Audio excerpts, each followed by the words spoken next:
Welcome to another episode on the People Productivity Channel, where you are the product and a better you is a solution. Today, we have a very interesting guest and certainly a very, very timely and interesting topic as well. We're going to talk about the employee experience in the next normal. Today, I have on Ian McLean. He's the head of IT and employee experience at Schneider Electric for North America. And he and I met before the interview to plan this out. And I think what Schneider is doing is really progressive. I like it.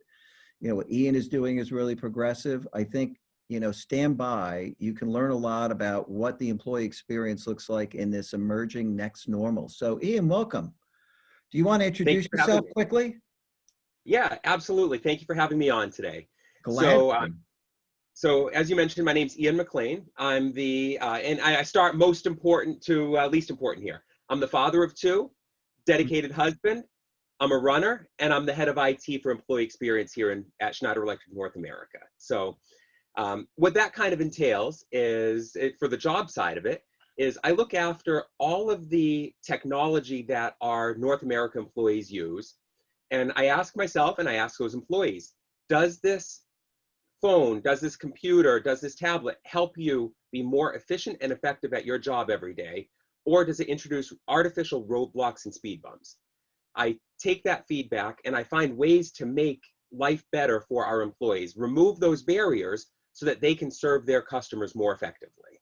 I got to tell you, a lot of employees were thrust into this work from anywhere environment, mostly work from home, but it's this emerging work from anywhere. And I don't think their companies have been nearly as thoughtful as Schneider. The fact that you're really looking into this in, I would say, a very almost scientific way, analyzing what's working, what's not working, getting feedback, this is huge. So what are you finding? Well, I think it was a bit progressive of Schneider Electric to begin with, to have me in this position before everything started. I'm really excited that we had the foresight and the forethought that we need someone looking after how does technology impact our employees. Mm-hmm. So you're actually ordering stuff, shipping it directly from the manufacturer to the employees. You're looking at the desktop, the work environment, and really looking at relationships and everything else. So why don't we get into it? The importance of relationships in this work from home world and, some of your thoughts in that area. Absolutely. So my direct organization, I have 8 direct reports, 80 indirect reports, and a ton of other external contractors and partners that work with us. And it's been a challenge. My typical life is a week, a month on the road somewhere, meeting with some of our partners, meeting with some of my team members, some of my employees in different places. And when everything shut down, I immediately had a gap in that connectivity, in those relationships.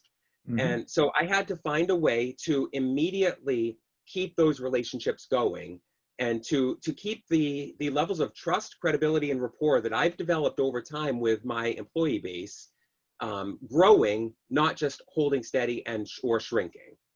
So I've done a number of what I feel are great steps toward keeping these going.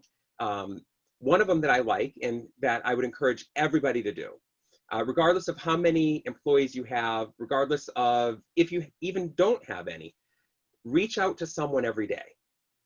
This is something that I start my day off or end my day almost every day by contacting a couple of people in my organization and just saying hi. Hey, how you doing? How's the family? Just touching base with them to see, are they doing okay personally? Are they doing okay professionally? And making sure they know someone is out there that cares. Yeah, I think you nailed it. It's caring. There's that famous HBR article, which is Connect and Lead. And in that study, it was very, very clear that the workers wanted to know, first and foremost, that you cared about them as a human. And then they were concerned if you were competent. So what you're doing, is steeped actually in science. It's an incredibly good practice. And people get caught up in this fog of work and they just forget to do these things. Hmm. And, I think this is a great example of how to lead from anywhere, to build that practice in and maintain those connections. I think that's great. That's great. Yeah, I enjoy it a lot. I also make it a point. I mean, today this is a video discussion, Hmm. but I use video in 90+% of my meetings, whether it's a scheduled meeting, ad hoc, random phone call. I Uh, have my video, and it's a choice that I made. It's not a choice that everyone can do, and I encourage anyone who can do it to utilize video as often as possible, again, in breaking down the barriers, but also as a leader, recognize that that's not viable for everybody. mhm. You have people working, not everybody has their own home office. Some people are on their couch, they're at their kitchen table, they're working off of their bed because they don't have another area they can be in. Mhm. So recognize the different inequalities that are out there. I mean, a big term that has come to light lately is being Zoom ready. As a guy, I acknowledge that Zoom ready for me is putting on a clean polo shirt that day. Yeah. But it might not be that same level of ease for everybody. So recognize that while I make the choice to use video, it's not necessarily right for everybody else either. Yeah. This gets into gender differences in this work from home environment. Absolutely. And to me, a big part of what I've tried driving over the last Huh? several months now is not everybody is the same. There's no one mold for everybody, whether that's the IT equipment you use, whether it's how you interact with someone or engage with someone, or even the necessarily the expectations you have. Uh, in this next normal, we've got dogs, we've got cats, we've got kids that are trying to do school from home. Mhm. We've got doorbells. We're not in the carefully curated downtown Boston office environment that we used to be in now. Oh, We're yeah. in suburbia, we're in small apartments, we're everywhere else that isn't as carefully curated. And that is the next normal. It's going to be predominantly work from anywhere.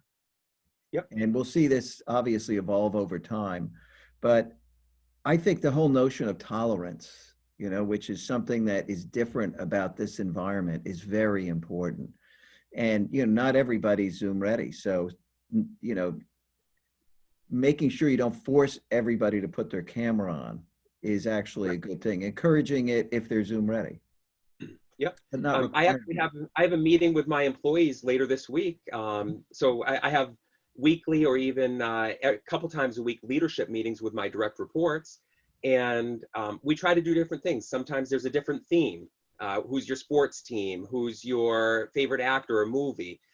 This week, I'm actually taking it to a different spot and saying, okay, Uh-huh. I want all of us to take it from your mobile device, take it from your phone, and if it's safe, if it's weather permitting, go for a walk and take a walk. Get a little exercise while we're doing this meeting this time. Oh, I'm no, not going to share different. anything on the screen. I'm going to be walking along with all of you. So let's walk and talk. So it's a dial-in walking conference call, basically. Yeah. Again, Yeah. keep things different. Not everyone. Yeah. I work out of my basement. I get no natural light here. I've got good lighting because I turned a bunch of lights on, but it's nice to get outside every once in a while beyond the my morning run at 5 o'clock in the morning. Yeah. It's actually important. Fresh air and sunshine, yes, do matter, right? And it's So, too easy when you're at home to just connect, lock yourself into your chair, and just go. So getting those mental breaks, getting up and getting that blood pumping is super important. yeah, the whole notion of deskercise, which was starting to get promoted in work environments, is something that people should be doing regardless of where they're working from. They should get up, a couple times every hour, get some blood flowing, move around. Sitting is not a good thing. Yeah, absolutely. So, what are you doing in terms of the employee experience with their work environments and their setups? What are you finding? So as I mentioned before, not everyone has the privilege of a nice, tidy home office. Mhm. Sometimes they're working from their kitchen tables or less than ideal locations. So part of my prior role was helping with the office curation. So I oversaw our conference rooms, our AV setups, even the desks and the equipment that we had with dual monitors and docking stations. Well, somehow you have to get that experience to the home. So something I've done here at Schneider Electric is I've built a number of different equipment packages based on various employee profiles. So one person might get a single 24-inch monitor, another person might get two, another person might get a couple 27-inch monitors. But it's all about providing the right equipment to help everybody be productive in their home environment. Yeah, and in the role they're in, right? Exactly. At home in their role, because it really does vary by role. Right. So you've really dug into this in a very, very deep way. And what are you seeing in terms of productivity with your work from home workforce? Well, so I've actually seen, first and foremost, I've seen satisfaction levels skyrocket. So my employees are happier with the company, with me, and with their kind of their job satisfaction than they ever have been, which is really interesting. I never would have predicted that coming in 7 months into a pandemic. Yeah. Well, maybe that's fulfilling Schneider's tagline, life is on. Absolutely. You know, I like that. I think that's cool. Yeah. So in the home, we've created those profiles, created that standard equipment, but a lot of people don't necessarily know what else they need. Because again, when you're in the office, you have all this other stuff provided for you. So I've actually created a set of other equipment that might make your home office a little more enjoyable or a little better for you. For me, I'm actually talking with you today on a webcam that's secondary to the one that's built in my laptop. I like it because it gives me a little bit better quality. It sits up higher. You don't get that webcam effect where you're looking up people's noses here. Yeah, I, by the way, have the exact same thing. I went out of my way to get a really good one. You know, certainly I'm interviewing people and I wanted one that had just a better quality. Yep. But it's also other equipment. It's backlighting. I've got a good picture here today because I have a light behind my webcam and monitors. It's a footrest for your feet to help you be a little more ergonomic. I like the footrest idea. I think that's a great idea. And something we're getting ready to unroll or to roll out sometime pretty soon here is actual commercial grade office equipment. We formed a relationship with our national furniture provider, and we're going to be allowing our employees to purchase desks, chairs, cabinets using our company account or our company pricing model through our national agreement. So yeah, that's progressive, and they're be able to build out their home office. Yep. Yeah, super. You know, so, I think so the standing desks to electronically raise and lower your desk. Again, you have to look out for the health of your employees. Yes, big time. And you know, Schneider's ongoing focus on the employee experience turns out to be more important than ever, without a doubt. You know, you were well positioned. So this is progressive, a footrest. I like it.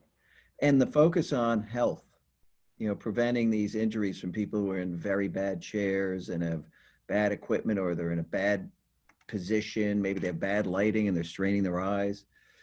So this is all great. The employee experience really matters. And it's that employee work environment experience and the employee emotional experience. It's everything. Absolutely. What are you doing to keep people connected? So I've done a number of things. So we're a Microsoft shop. So we use Microsoft Teams, Microsoft Yammer. Within Teams, I've actually encouraged a number of private communities, or we call them guilds. We follow the Spotify at Agile model for a lot of our development. So we have guilds in that. But non-company related guilds and talking areas within Teams. So whether you're interested in computer gaming or sports or cars or cooking, we've created these private areas that anybody can join to have these conversations. And then not just created them, but announced them and encouraged people to kind of go in there to connect to, again, keep some of that personal touch going there. And this goes beyond IT into Absolutely. other parts of Schneider? Okay, so it's much more expansive.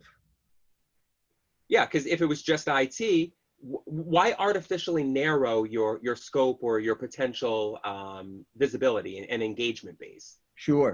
Everybody, not just IT, needs to have those connections and those relationships. You're Yeah, actually agreed. stronger for doing that. Yeah, a company is going to perform better as a result. You know, Yep. relationships are going to form that are going to produce real productive value for the company. I think it's just, it's great. Yep. What are you I doing for also, fun? for fun, Yeah. so me, I'm a runner. Unfortunately, so this year's 10 years since I ran my first full marathon, and I was going to kind of cap it off with at least one marathon, a number of half marathons, but that kind of went out the window when everything got canceled. But I'm still doing a lot of running, and just really, it's been a lot more time with my family, and it's been really nice. We've explored different areas. I live in Rhode Island, so we've explored different areas of Rhode Island, private walking trails and hiking trails, and just kind of getting outside and connecting with nature has been really, really Yeah. enjoyable. Discover Rhode Island. No, no, absolutely great. And what are you doing to create a little more fun, amongst your folks? Yeah, so the themed meetings are a big part of it. Hmm. Um, the the You have happy hours or something, don't you? Yeah. I mean, yeah, we definitely have happy hours. Again, respecting different people and their different times of day, whether it's a happy hour at night or a morning coffee. Different people have different obligations. Again, that's where you have to recognize that not everyone fits the same mold. So the person who can't make happy hour due to family obligations, maybe they can make a morning coffee meeting. Yeah. I like the morning coffee. I think that's a very, very good idea. Yeah, so many people are just ready to sit down, have their coffee. It's a ritual already. So tying into that and adding another dimension to it I think is progressive. I like it. But even beyond that, start your meetings off just by connecting. Talk with the person or the people. Have some sort of open discussion that's specifically not topical for a little bit. Yeah. That's the replacement for the water cooler talk at that point. Yeah, big time. Yeah, don't jump right into discussion about work, tasks, activities. Where are we? Where is that? Yeah, create time for people to socialize. And, even, weaving and knitting some people together in the background and setting up time for them to socialize that you Mhm. put on their calendar, can be very powerful, actually. Absolutely. I've tried to carve time out of my own calendar, but also have encouraged my leaders to carve time out of their calendars for Mhm. those extra meetings and those extra discussions. Do you see people asking for new things that, haven't already been thought of? What kind of things are coming up? And when we look at the next normal, are there other things that are going to be needed that people may not have actually put on their priority list? Well, so a big one that I'm addressing right now is what does IT support look like for the home office workers? So in the past, again, we have our centralized help desk. We Sure. have our on-site technicians and support staff, but we don't necessarily have people who are set up to help your home office workers. Working out of a home office in the past has been kind of viewed as a privilege, not a necessity. Hmm. So usually, if someone is at home and they have a problem with their internet, you say, well, tough luck, go into the office. You don't have that luxury anymore. Now it has to be, okay, how can we get you up and running? How can we help you be productive through whatever challenge that you're having? So Yeah. I've had to open up my teams and say, look, if someone's having a hard time with something at home, their networking equipment or their internet connection or their home printer, it's not out of our scope or out of our support. This is exactly what we need to support now because they are our customer and they're saying they're having problem with a product. Whether we made that product, provided it or not, we have to help them move forward and keep working. That is so important. People have acquired so many different things over time, and most people aren't that technical. They really do need help. Yep. So, having your people extend the types of services they provide is actually super important, and that's going to grow in terms of, the need that people have. Yeah. And be creative sometimes with this. So another item I'm working on addressing as we speak is printing. So printing is going by the wayside over the last few years anyways. People are printing Yeah. less and less, but there's still a need for it. And most people printing will print to these huge multifunctions in their offices, but now they don't have access to those. So what can you do to work around that? So I'm actually coming up with a multi-tier plan to help our home employees print. And again, it's going to go off of their kind of worker profile. Is it someone who needs immediate access to something? Well, maybe we have to provide them with a small printer at home. Is it some like ad hoc printing or something they don't need right away? Let's use our national relationship with a national print company. Sure, maybe they could route stuff over to Staples and go pick it up. I mean, there are a lot of options for print. Yep. But You know, the whole print channel. It's not something most corporations have really looked at, is how do we have our home workers printing? And so I agree. finding those solutions, again, connecting the dots, helping people work more effectively is what I do within our company. Yeah, and you know, a lot of these small businesses where they were already operating out of their home, they've built those relationships to get, you know, large volume print done because they weren't going to buy these big multifunction printers. So there is a whole, you know, infrastructure out there that supports this type of worker. Yep. Yeah, I think, you know, boy, that print channel, all these companies that relied on, you know, multifunction printers in offices and, you know, just ka-ching, collecting that recurring revenue every month. Boy, that dried up overnight. Wow. Killer, right? Yeah. Oh yeah, we've definitely seen a sharp reduction. So printers in our locations, again, is something that falls under my general umbrella. And we've definitely seen a sharp reduction in our print clicks. So, you know, what do you see coming then in terms of, you know, the hybrid work environment, you know, 3 days home, 2 in the office? So we're going to see a lot more open seating. So rather than having the one desk that you go into 5 days a week, you'll probably share a desk with 2 or 3 other people. Now, in the short term, I see that as being kind of an assigned, only these 2 or 3 people can use this desk, but long term, it's going to be pure open seating, pure kind of workspace of the future.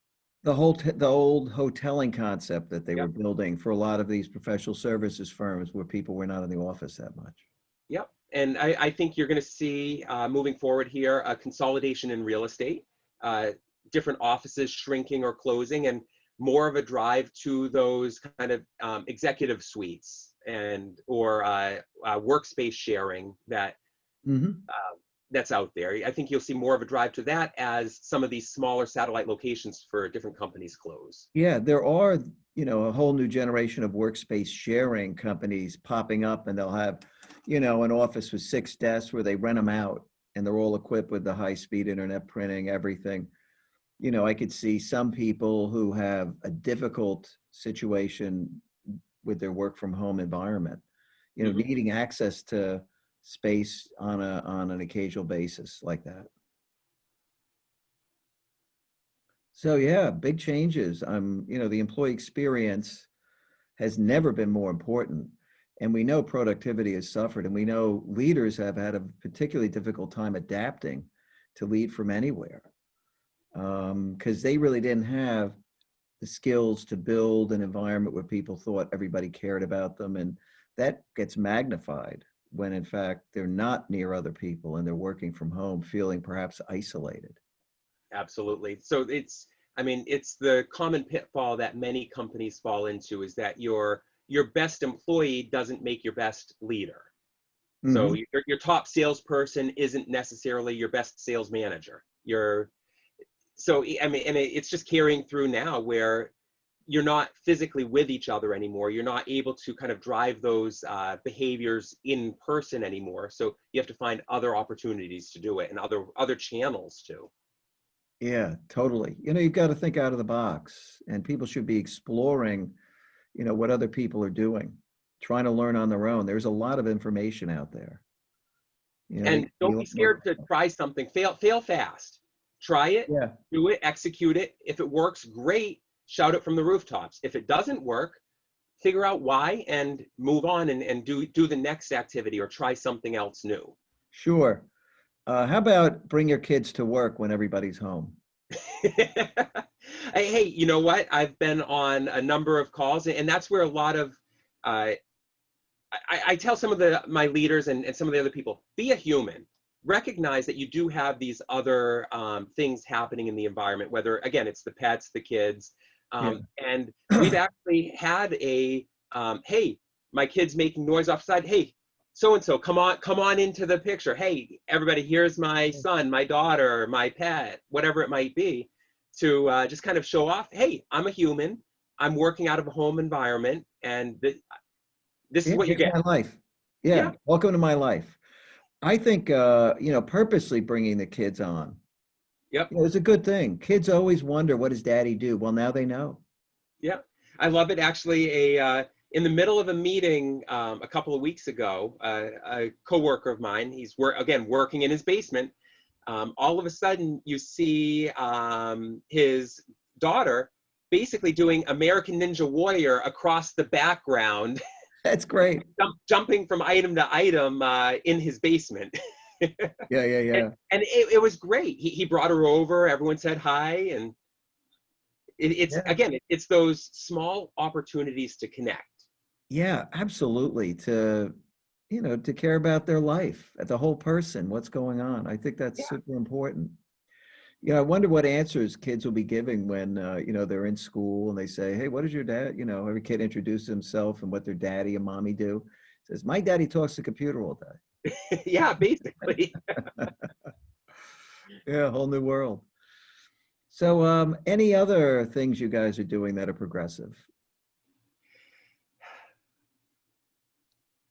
So for me, a lot of this to me isn't necessarily progressive. It's Mhm. just, it's life. So probably one of the other things is just listen to people.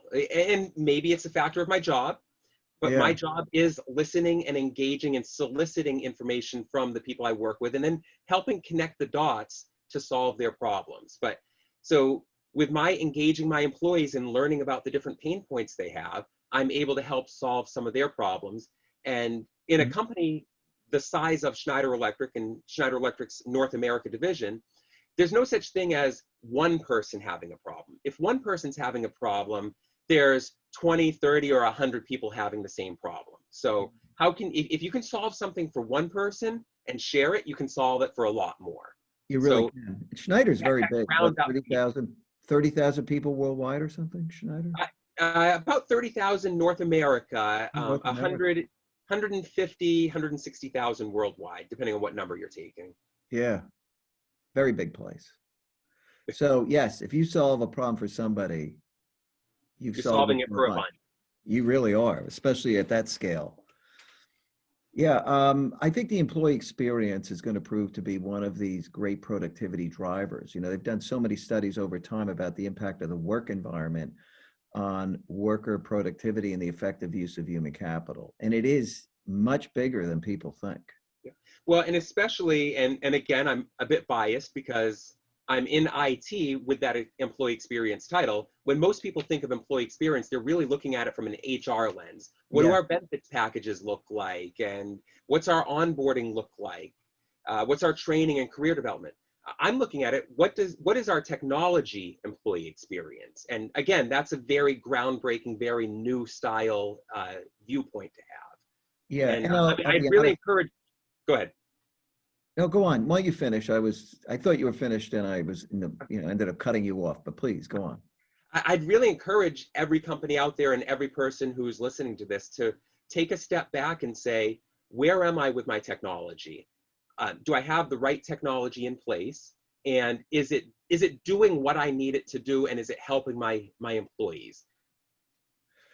And when we talk about the employee experience, there's been a trend in human capital management where it was about engagement, then it started becoming about the employee emotional experience, and really it's migrating to the employee experience, which is everything, how they onboard, the equipment they have. So, you're doing what is where things are going. It is the next normal that people are going to care about this in a much, much bigger way. Mhm. Do you have any And other parting? yeah, I do actually. Sorry, I kind of saw the question coming. Yeah. Probably one of the wrap up statements for me is really going to be, we're talking about the next normal, but you know what? There's going to be another next normal after that, and another next normal. It's a constant evolution at this point. We don't know where we're going to be 6 months, 6 years, 20 years from now. We don't know what it's going to look like. So be ready and be adaptable, be agile in your approach to everything. Be willing to change and to listen to people. I think agility, you know, that whole notion of adaptability, adapt or survive, it really is true. And the agility allows you to adapt quickly, which is Absolutely. even more important because time is of the essence for all the companies that are struggling, you know, to stay current and productive in this new world that we've emerged into. So Ian, look, buddy, I'd like to really thank you for coming on. What a great topic. Super timely and one that everybody, you know, should be thinking about. Well, So thank you, buddy, Frank. all the I've best. had a great day. Yep. Thank you so much. Take care, buddy. Bye.